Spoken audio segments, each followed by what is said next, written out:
Base આપણો ઓગળી ગયો છે અને મેં પિંક બેઝ લીધો છે ખાલી ફ્રેગ્રન્સ માટે કે એનામાંથી સ્મેલ સારી આવે બસ. હવે હું તમારી સામે પેસ્ટ એડ કરીશ. હું એનો જ્યુસ એડ નથી કરતી. આ પ્યોર ગુલાબ અને બીટમાંથી બનાવેલી પેસ્ટ છે, તમે જોઈ શકો છો. એ નાખતાની સાથે તરત જ કલર એનો ચેન્જ થઈ જશે.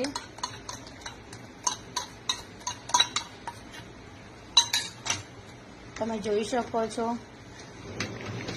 તો તમે જોઈ શકો છો એનો કલર તરત જ ચેન્જ થઈ ગયો છે પેસ્ટ એડ કર્યા પછી. અને મેં બેઝ ગુલાબી કલરનો લીધો હતો છતાં પણ એનો પિંક કલર રહ્યો નથી. તમે જોઈ શકો છો ઘણા બધા બારે બીટ અને ગુલાબના સાબુ મળતા હોય છે, પિંક કલરના હોય છે, પણ એની ઓરિજિનલ મેં પેસ્ટ તમારી સામે જ એડ કરી છે અને તમે જોઈ શકો છો એનો કલર કેવો થઈ ગયો છે. આ બ્લેક પણ નથી